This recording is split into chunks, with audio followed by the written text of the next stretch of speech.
Number 1 یہ سوال تھا کہ جو ہے وہ لیکوریا اگر ہو رہا ہو تو اس سے نماز ہو جاتی ہے. دیکھیں لیکوریا اگر ہے کسی کو اس طرح بیماری ہے تو ان کو چاہیے کہ وہ جس طرح واش روم میں جا کر پاکی حاصل کرتے ہیں اس طریقے سے پاکی حاصل کر لیں. کہیں کوئی اس طرح ناپاکی لگی ہوئی ہے کپڑے پر لگی ہوئی ہے وہ بھی پاک کر لیں. اس کے بعد وضو کر کے آپ نماز پڑھ سکتی ہیں. اچھا کسی کو اتنا زیادہ لیکوریا ہو جاتا ہے کہ وہ ایک وقت کی نماز بھی نہیں پڑھ پاتی تو ان کے لیے پھر شرعی معذور کا حکم ہوگا, شرعی معذورہ ہوں گی یہ. اور اس صورت میں یہ ہوگا کہ وہ ایک وقت کی نماز کے لیے وضو کریں اور اس کے بعد نمازیں پڑھیں, نوافل پڑھیں, قرآن کی تلاوت کریں. اگر وہی عذر پایا جا رہا ہے تو ان کی نمازوں میں ان کے وضو میں کوئی فرق نہیں ہوگا. اس کے علاوہ کوئی اور عذر پایا جائے گا تو پھر ناقص سے وضو ہوگا, وضو ٹوٹ جائے گا. ورنہ وہی عذر ہے تو پڑھتی نہیں یہاں تک کہ جو نماز کا وقت ختم ہو جائے تو خود بخود ان کا وضو ختم ہو جائے گا. پھر پاکی حاصل کر کے جس طرح ہم نے عرض کیا پاکی حاصل کر کے وضو کر کے پھر وہی حکم کے تحت نمازیں پڑھیں گی, نوافل پڑھ سکتی ہیں. اچھا ایک سوال یہ ہوا کہ عورت اچھا یہ ہو گیا ہے. اچھا اس کے بعد کھڑے ہو کر وضو کرنا, بیٹھ کر وضو کرنا سنت ہے. کھڑے ہو کر بھی وضو کیا, بعض اوقات سنک ہوتا ہے یا اس طرح جگہ بنی ہوئی ہوتی ہے تو وہاں پر بھی کھڑے ہو کر وضو اگر کر رہے ہیں تو کر سکتے ہیں, ہو جاتا ہے. بیٹھ کر کرنا سنت ہے. اچھا اس کے بعد اگر دیکھیں کہ یہ سوال ہوا کہ حسد کا خیال جو ہے وہ دل میں آیا کسی کے لیے تو گناہ ملے گا یا نہیں, تو میری بہن نے بڑی معصومیت سے سوال کیا ہے. تو بات یہ کہ حسد کا خیال دل میں آیا ہے تو دل پر پکڑ نہیں ہے. اللہ رب العالمین اس پر پکڑ نہیں فرماتا جب تک وہ زبان سے سرزد نہ ہو یا عمل سرزد نہ ہو. تو بہرحال آپ کا یہ اچھا خیال ہے کہ بھائی دل میں حسد کا خیال بھی آیا ہے تو میں توبہ کر لوں تو بہت اچھی بات ہے. صوفیہ یہی فرماتے ہیں کہ گناہ کرنا تو گناہ ہے, دل میں خیال آنا بھی برا ہے, تو لہٰذا دل پر ہی قید لگائی جائے کہ اس میں گناہوں کا خیال نہ آئے. اس کے بعد یہ کہتے ہیں کہ زوال کے وقت جو ہے وہ اگر قرآن شریف پڑھنا جو ہے وہ بہتر یہ کہ نہ پڑھے تو پہلے سے دم کیا ہوا پانی اگر رکھا ہوا تو پی سکتے ہیں یا نہیں. تو بات یہ کہ بہتر ہے کہ قرآن کریم کی تلاوت زوال کے وقت یا غروب آفتاب کے وقت یا طلوع آفتاب کے وقت نہ کریں, لیکن کر لیا تو کوئی حرج نہیں ہے. اور دم کیا ہوا پانی ہے تو دم بھی آپ کر سکتی ہیں, اپنے اوپر بھی کر سکتے ہیں, اور اسی طریقے سے پہلے سے دم کیا ہوا پانی اگر رکھا ہوا ہے تو وہ بھی پی سکتے ہیں, کوئی حرج نہیں. یہ رمضانوں کے علاوہ کی بات ہو رہی ہے, رمضان کی بات نہیں ہو رہی.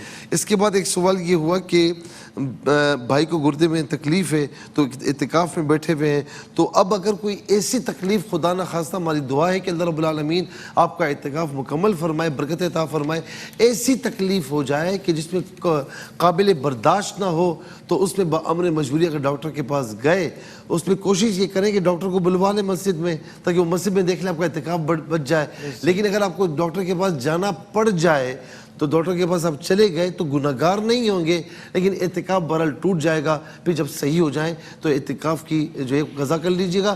قضا اس کی ایک ہی ہوگی کہ جب بھی آپ قضا کریں گے تو مغرب سے آپ مسجد میں ہوں گے اگلی مغرب تک, اور درمیان میں جو روزہ آئے گا وہ بھی رکھنا ہوگا. نظر کے لیے وظیفہ بتا دیں تو سورہ قلم کی آخری 2 آیات یہ نظر کے لیے بہت زبردست ہیں. یہ 3 مرتبہ اول آخر 3 درود شریف کے ساتھ پڑھ کے اپنے اوپر دم کریں.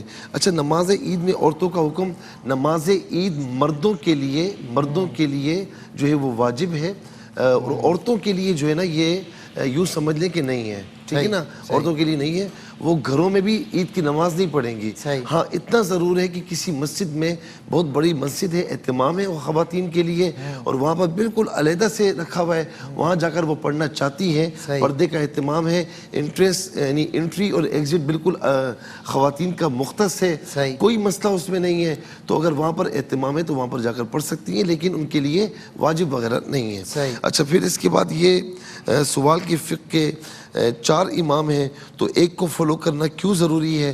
دیکھیں ہر ایک کو فالو کریں گے, فلاں چیز میں فلاں کی بات پسند آ گئی, فلاں معاملے میں مسئلے میں فلاں کی بات پسند آ گئی, تو یہ پھر آپ فالو نہیں کر رہے, یہ آپ اپنی خواہشات کو فالو کر رہے ہیں. تو آپ ایک کو جب فالو کرتے ہیں, مثال کے طور پر احناف امام اعظم ابو حنیفہ کو فالو کرتے ہیں تو پھر ہر مسئلے میں ان کو فالو کرتے ہیں.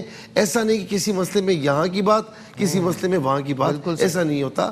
تو ہمیں اپنی خواہشات کی پیروی نہیں کرنی, اپنی خواہشات کو فالو نہیں کرنا, بلکہ امام کو فالو کرنا ہے, اور اللہ تعالیٰ اس کی اللہ رب العالمین کی رضا کی خاطر. تو اس کے بعد اچھا یہ بھی بات یاد رکھیں کہ جتنے بھی ائمہ ہیں, امام احمد بن حنبل ہو, امام مالک ہو, امام شافعی ہو, یہ سارے کے سارے حق پر ہیں, اپنی اپنی جگہ پر حق ہیں.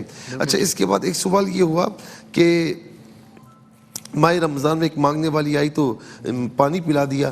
باہر کوئی اس طرح آئے تو دیکھیں کوئی کافر ہو تو اس کو تو پلا سکتے ہیں, اس کو بھی یہ ضروری ہے کہ جی وہ رمضان کا احترام کرے, لیکن بہرحال اس کو آپ ایک جگہ کھڑے کر کے پلا سکتے ہیں اگر اس کو ضرورت ہے, لیکن کسی مسلمان کو اس طرح نہ پلائیں, اس میں اجتناب کریں. بہرحال تو توبہ وغیرہ کر لیں, اچھی بات ہے.